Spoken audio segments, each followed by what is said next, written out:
Good afternoon. Welcome to our very first Cool Talk podcast.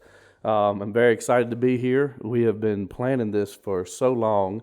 I'm here at Watts Creative Studios, who's helping me record this, and it's been so much fun with Woody. You know, planning from the logos to the topics and stuff since we decided, or since I brought up that hey, I need to do a podcast. I know I'm a heating and air owner, but I need to beat the people to the punch. Let's do a podcast of local info, local subs, different things that we do around the home. I want to bring some good information to everybody. So welcome. I'm glad we're finally here. We've been, posting it on Facebook and sharing it. I've got, ton of likes, ton of people following it. So thank you for doing that. Go ahead and make sure you get people and add it on Apple and Android and follow us. I guess the intro first. My name is Brandon Brown. I own Brown's Heating and Air here in Lynchburg, Virginia, and it's been on my heart for a while to kind of do this. I used to always dream of being on sports radio or ESPN radio and doing a talk show. It's always been a fun dream of mine to do something like that, and I never had the opportunity. So this has been an awesome opportunity to do it. So thank you for joining in. I hope we get a lot of good info for everybody out here. My goal is to bring a lot of local info to residents for Lynchburg, Bedford, surrounding communities. Not only heating and air, but I've got a lot of since been in business since 2006. I've got a lot of contacts with construction, different subs.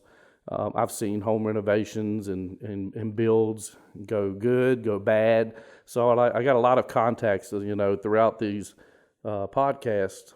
My goal is to bring in several people for interviews and help out with different tips, I guess you say, on what to do. I've got mortgage people, I've got realtors, we've got builders, we've got bankers, plumbers, everything from start to finish of any kind of do-it-yourself project that I want to bring them in, give some tips of their trade and what to expect. Selling a house or building a house, where to have your credit, how to get it there. Local info of events as well, what's going on in Bedford and Lynchburg. We want to bring that to everybody around, and also give a lot of heating and air tips from my past that I've seen that helps people save money. And get the best out of their heating and air system. But first, I want to start off a little bit about me, so people know who they're talking to. A lot of people do know me, know who I am, but personally, of where I came from and how I got to doing heating and air. It's been a long road, but only 39 years old. It seems like a long road, but still got a long ways to go, I hope. I was born in Concord, Virginia, not far from Lynchburg. 3 brothers, 1 sister, and a family. Was raised there by my parents, who mom got to, after we had so many kids, she decided to do a home daycare to stay home with us, so she wouldn't have to work away from us. And then Dad, worked. He's a security supervisor at the hospital here in Lynchburg. Born in Concord, went to Rustburg High School, and that's where I kind of made a decision in high school about heating and air.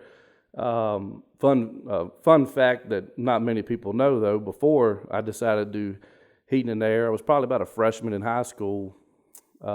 We were starting to think of different careers, and I was born and raised in the Baptist church, and I was actually committed to be a preacher my freshman year. And for about a year or two at the church we went to, we had a young preachers group. It was me and 2 other boys about my age, guys that had committed to preach for a living. So we would actually get up on Sunday nights once every 2 months and have to give a sermon. So we did that for about a year or two. And as it got closer to me graduating and looking into colleges and how much it was going to cost at the time, I knew I just didn't have the means to pay for a 4-year college. I had one. Luckily, I had a guy in my church. His name was Jerry. Who worked heating and air, and he helped us a lot through youth groups. I grew up helping him doing stuff, and he said, "Hey, come on over here to Lynchburg, where we work. We're hiring young apprentices and see if you like it. I said, what the heck? Let me go try this out. Heating and air. I didn't even know what a thermostat was. Didn't know how to change an air filter. But so I was scared to death. But hey, let me try this because the benefits and the opportunity that he was explaining sounded like something down my alley. Where they helped us with heating and air, with the colleges, with a job opportunity, making good money. So I went and applied, and actually it was here in Lynchburg. My very first company I started was at Woodridge Heating and Air, one of my competitors now, but they gave me the first opportunity.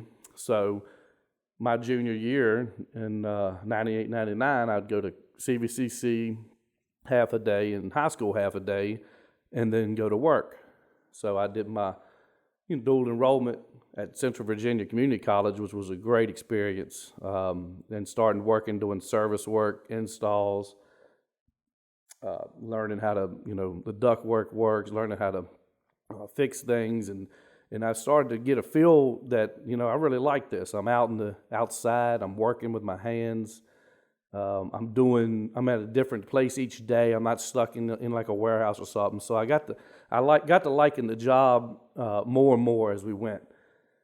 So I graduated in 2000 at Rustburg High School. In the same year, since I had already started the dual enrollment, I actually finished the 2-year certificate program the same year I graduated high school. So my college was done the exact same year I finished high school, which was amazing because I'm graduating high school and going into the work field full time, and all my classmates were just learning, just leaving for 4-year college. So I was like, I'm getting a little ahead of the money-making game on them. And I didn't have a college bill. It was paid for, through state grants and different apprenticeship programs. So with the school and the work, so I was, way ahead of some of the people that had to go away for 4 years, which was amazing opportunity.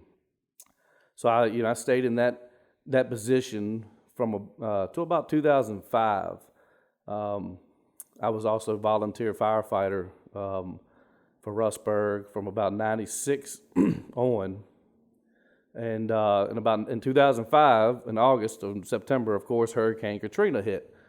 Well, I'm doing heating and air. We're working summer, and then we get a call through our local county dispatch. They sent out a fax that FEMA was looking for people to come work the hurricane, and they were paying about $30 an hour per diem and training you, and and I was all gung ho fire. I was like, man, this will be a cool opportunity. So, I go talk to my boss at the time. I'm like, I really think I need to go help with this hurricane relief stuff, with FEMA and work. It's a 30-day commitment.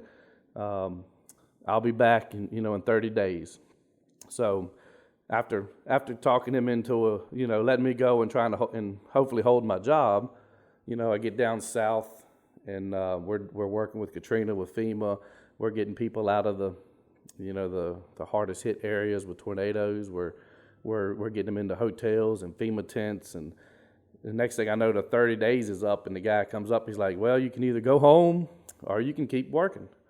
I said, well, you know what? I want to keep working. So I actually stayed working, doing Katrina work till January of 06. And that's when I finally, the tour was up, and we came home. And on my way home, it kind of hit me. I was reflecting back on Katrina and the things we'd done and the people we were helping, and it just hit me that I think, I had a gut feeling I've got a bigger purpose in life than what I'm already doing. I want to be able to serve my community and local people more. I want to be able to get to a place to where if I ever need to give back, I'm able to do that. And I know people think trades may not be a service, but after doing heating and air and seeing the people we help doing heating and air, we do help people in need. That's a service to me. The job and the needs that we're called upon to do is not just a trade to me. I've always taken it as a service, a way to give back. Because we go to a lot of houses from rich to poor that that we always have an opportunity to help people that need heat or need air and sometimes can't afford it or sometimes need other avenues of getting paid for. And that was my calling. So on the way back, I went into the office and at the time to my boss, and I said, you know what, I want to open up my own heating and air business. I want to see if I can make it. I want to see if I can build something that not only is a great business, but a great service for our community. And after talking back and forth for a while before I left, because he knew my mind was made up, that the last thing I got was good luck, but you'll be back. You won't make it. It's a dog eat dog world, and I think you'll be back here looking for a job. So here I am now, 2020, 15 years later, we're still here, 20 employees and over 3,000 customers, and I think that just drove me to be where I wanted to be. So that's when I really knew. And so when I got back from Katrina, I'll get back to that. And after I, left that job, and I said, you know what, I want to make it on my own. I had the help of my wife at the time. We were just dating, and she really pushed me. You can do it. We know, you've got it in you. You can do it. You need to take a chance. You're young. You never know what could happen. So we went, and I actually had an opportunity to buy a van, an older van, fully stocked with heating and air parts and tools. I mean, it was everything you needed to start. Just go out and start working on service. A guy was retiring, and he said, "This is a van fully stocked. It had all kinds of parts. It had supplies, it had drills. All I had was my tool bag from the last job." He said, "This is what you need. You can go right out here tomorrow and start running calls." And at the time, I'd saved a little money from Katrina because while I was traveling, but I didn't have everything. I needed to buy everything he had to offer. And my wife's dad at the time went with me, and he actually loaned me the money right then and there on the spot to buy everything from him to start and just set me up on a payment plan. Like, here, you just pay me as you get it. It was, then that right there was the between her and him helping me do that was the answer to me saying, you know what, this is what I got to do. I got to make it. These people believe in me. Others believe in me, so I need to prove to them and myself that we can definitely make it. So, without that help, I don't know where I would have went. I was too young to really get a loan, so I mean that was just the answer to prayers. So that's when I started right then and there. My heating and air business was just me, no customers, just going out door to door and places and people I did know, just saying, "Hey, give me a shot." And before I know it, within the first couple of years, I hired two guys that were helping me on the side when I did need duct work. They came on as full-time employees and is still with me today. As they've been with me since 2006 now full-time, which is amazing to me because they've stuck with me as well. They saw the potential and never went looking somewhere else or looking for better opportunities. They saw that the opportunity I had, that we would make it, because first few years of being in business, if you make it past the first 2 or 3 years, they always told me, you'll be fine. But the first few years are always the hardest on starting a business, especially a service business. It's a lot of responsibility. That could, things that can go wrong, that can definitely, take you from having a business to out of business in no time. So we started working, just building up our reputation, building up our customer base, and today, I've got, like I said, I've got 20 employees, 3,000 customers, 8 different builders we work for on big projects, and it's just been amazing to go. That it's 15 years. To me, it's gone by so fast, but to look back at from zero day one to now, it's huge difference. We're so lucky and so happy to be. So that's one of the reasons now that we're getting in the position that and have been for a few years to give back, and that my service prayers have come answered. That I wanted to build something and make something not only that's just. I don't want to just be known as, our company doesn't want to be known as just Brown's Heating and Air. our heating and air company. We want to be known, for a group that you can call no matter what for whatever needs you need, and we get them all the time because of our trust. I get callers all the time. Hey, we need a plumber. I know you don't do it, but we know you would recommend somebody that we can trust, or we need an insurance guy. We need to know who we trust with our insurance. We don't want to get charged too much or not enough coverage. So, I feel really proud of what we've built, that people can trust us with that needs of everything but heating and air. And that's when I was thinking last year. I was thinking about and hearing about podcasts becoming popular.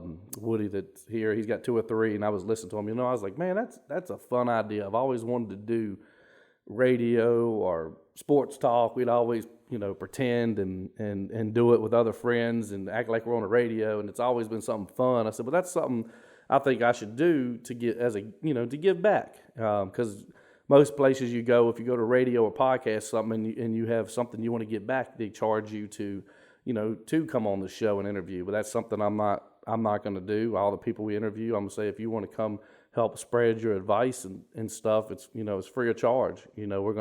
We're gonna help others. That's our goal here in Central Virginia with all needs. So I'm hoping this podcast will become something that you go to for a lot of answers in life, or home projects, or we'll go over. I've been doing a ton of research of different things we can go over: home projects, selling your house, building a house, life things. Hopefully, events in Bedford and Lynchburg that people don't know about. Hopefully, we can get the word out on some of these things and grow the community together. Spread some good news, spread some joy and stuff. That's going to be my main goal for this podcast. So I know it's a lot of information and a lot of research and work to get these things going, to always keep in front of y'all. But I'm definitely going to give it my heart and soul to do that. I've got several people already lined up that as soon as they heard we're going to do a podcast, I've got 8 to 10 people already lined up that want to come on the show and give information about their work and in the things around Central Virginia to help you listeners answer your questions, help with projects, lead you to the right person to help you with whatever need you have. So that the biggest pet peeve that customers always tell me with any kind of subs or work or anything they're looking for is the biggest pet peeve is just having that someone you can trust, having that person that answers the phone, communication. The biggest stress in people's life is having a need but not getting the answer or the help they need and having to keep searching for it. So that's one of my goals as well as a heating and air company is communication from start to finish, which we'll get more in on the next episode that we have about me. I'm going to go in more deeper on my company and kind of comparisons that I made and what we do different to other companies that makes us stand out to be the best company around and the only company around that comes to people's mind when they call for us. I do have now I'm still with my wife is Dara. I've got 2 boys, Parker and Dawson, 9 and 5. So she's been with me from the beginning. She's actually vice president of Brown's Heating and Air. She helps with all my marketing, any kind of advertising that's going on through Facebook and stuff. She helps promote that. She helps do all the billing and the stuff to take the load off of me to run the company. So she's been a answer to prayer since she's come on full time doing that with me the last few years. Both our boys love sports. Both of them play hockey. Both of them play baseball. So we're always on the run. Like to do different things and try different things and hopefully one day they'll want to do heating and air as well. So we can teach them the trade and maybe take over the company. Both of them say they're going to play NHL hockey, so we'll see how that goes. But I told them, as long as they're making millions, and then I can maybe retire and live on the beach somewhere. But it's a great family run business, is what we have. Local, started local, started with just me, no work, no customers, but we built a family-based, loving, giving, caring business with not only us but every one of my employees. We get a lot of great reviews from our employees. It's very hard to find that in the construction trade. And if you go to our website or Facebook and you just look at the reviews and the remarks they leave on my technicians, installers, and that's something you can't teach. You can coach them and you can help, but the way you treat people, you just really can't teach that. So we actually take pride in when we do hiring processes, we are very, very strict on who we hire. It's got to fit the mold of our personality and our love and care. It's just not a 8-to-5 job. Come get paid and leave, and not worry about if the person the customer you're leaving is happy or not. We stay longer if we need to. My guys do it on their own. We don't have to beg them to treat customers right. They just do it out of the goodness of their heart, and that's the one difference between us and what I've seen other companies. Not other just Heating and Air. All companies around. It's just our goal is to do that. So our goal is to give back, keep everybody happy, and that's going to be the main purpose of this podcast. So please let us know if you have any subjects you want us to talk about, questions about heating and air or trades or any other do-it-yourself project coming up. Who do we need to interview? You got a list of people that that want to interview? Go to our cooltalkpodcast.com and hit contact us and leave an email. We'll be checking them regularly. We want your feedback in this area, not just Central Virginia, but anywhere. If you send us a request, we're going to do our best to answer it. So that's basically my history, how I got into heating and air. Some people know it, but very, very few really know the story and how you get there. But I hope a lot of kids. I try to push a lot of high schoolers and kids now to take that avenue, check out the trades, not just heating and air, but electrical, plumbing, machine, welding, any of them. All of them have a very good future and a long future ahead. We're needing people more and more every year. It's getting worse on trades. The college trade programs on all of them are the attendance is down, so we don't want to lose that. We're going to need that for a long time, and if we don't get some of these younger kids involved in it, it's going to be very hard to find and get the needs we need in the next several years done. So we're hoping that maybe this podcast will reach some of you. I know a lot of younger generation like podcasts. I'm hoping this will reach you and you can learn about what we do and how we help people. We're always out helping people. We're outside, we're inside. You get, commercial jobs, house jobs. So it's a little bit, if you like to work with your hands, work and troubleshoot, you like to install things, make things out of metal, make people happy, because when you leave, they're either on a 110-degree summer day, you're leaving them with cooling, or in the winter, and you're leaving them with heat. The satisfaction of that and going home knowing that you got a family taken care of is worth a lot more than money. So you don't, if you're in a position where you're trying to decide now that, what do I want to do with my life? Try it. Come on a summer, work for a local trade company and try it. You can try all of them. Work heating and air for a couple months, do electrical, plumbing, see what you get the feel for, and then go to school for it. You'll always need it. You'll make good money, and you can, get good money, good college, good training, and something you'll need till you retire. I'm definitely glad I got into this trade. I do sometimes wish I would have done the preaching. I always liked the LU. I looked online and did a lot of some of the Bible classes online. Even still, within the last several years, I did some of the Bible classes just for the knowledge of it. I still wish I would have kept some of that. That was always fun getting up there, even though I was 16, 17 years old and had to preach in front of a crowd was probably the most stressful thing and the scariest thing I ever done. But after you got actually get used to it and get the flow, it was rejuvenating, and it was fun. And that feeling of just being able to study something and teach people. And that's what we're going to do. We also do with Heating and Air. The guys I have and me, we want to teach what we know so people learn that. So thank you for tuning in for this first episode. I mean, we've been planning this for a while, trying to get things done. I'm so happy, and we've been working on researching what to do and what to say. The last couple of weeks, I've had it gone perfectly in my head of everything I want to say. And of course, your first episode is going to be a little rough, but hey, keep coming back. We got a bunch that we want to go over, a bunch we want to do and tell you about. And I'm so glad that you liked our podcast. And I hope you spread the word about it and keep us going. And if you need anything, please remember contacts on that website and email us. So until we talk again, I'll see you then.